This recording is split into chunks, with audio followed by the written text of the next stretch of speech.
Kia ora. I just finished doing an intro for episode 269 of the Stag Roar and thought, hey, why not make a video about all the equipment that I use. So this is what I have in my little humble podcast setup. I started off using just my laptop and some iPod headphones with the mic on them, and it's developed into this.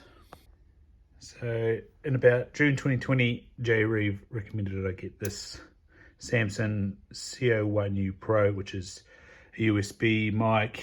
I've had to replace the cable after 2 years, but it works really well. He said that he does a lot of his voice overs with it. So if you listen to a Vodafone voiceover, it might be on one of these. There I am. So when I'm recording intros and outros, I will use the Logitech with a nice Carl Zeiss lens in there, 1080p, and just use photo booth.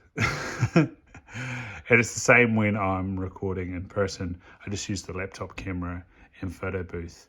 And I've been having a little bit of problem with that lately. I think the audio interface is overloading my poor little MacBook Air and corrupting the video file, but last time it worked, so maybe I've figured out what's going on there. I was trying OBS and I think that was too much for MacBook Air. That might have also been corrupting the video files. I'm not sure. Now, headphones. I have the Audio-Technica, where are we? ATH M50X. So, come in the box, and they also have two other cables, nice long 3-meter and a bungee cable as well. So, I have 3 sets of those. So, that one there and 2 more. Microphones, we have the AT2020. Again, I've got 3 of these. It's usually in this. I can't remember what the plug's called, but the big cable, big plug. 3-pronged, male, female. Diaphragms this side. It's very directional. Cardioid, really good sound, really selective sound. I used this at the Seeker show in that big exhibit theatre or hall, and it picked up my voice really, really well, but still had that nice little crisp ambience. Same with the latest episode. We have the bird song of the guest's property in the background. Next we have the broadcaster. It pretty much looks like that. Used this for the guests at the Seeker show, just because it meant that there was no problems with distance to the mic. That's sometimes an issue using a directional mic like that. People often move a lot and get away from the microphone, but yeah, that obviously they can't get away with that, and it gives good crisp sound. Get a few more bluetooths with that. So yeah, I prefer to use directional mics, but can use those too.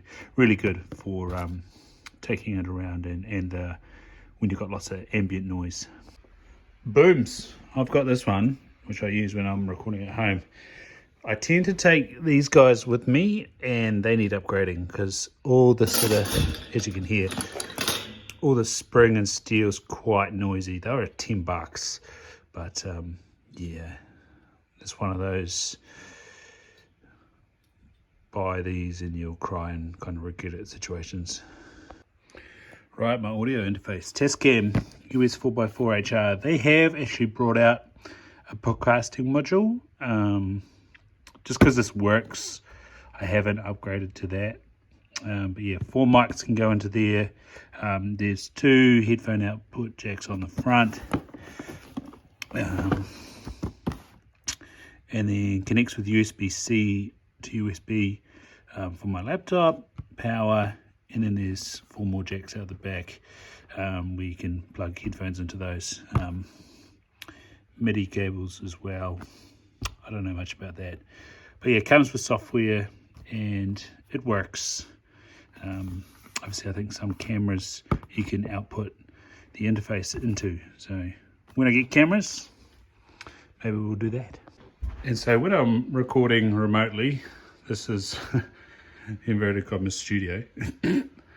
And I was using Zoom, now I'm using Google Meet, because I run Google, so I might as well use that software. It works well. What I edit in is simply just iMovie as well. I'm so basic. But yeah,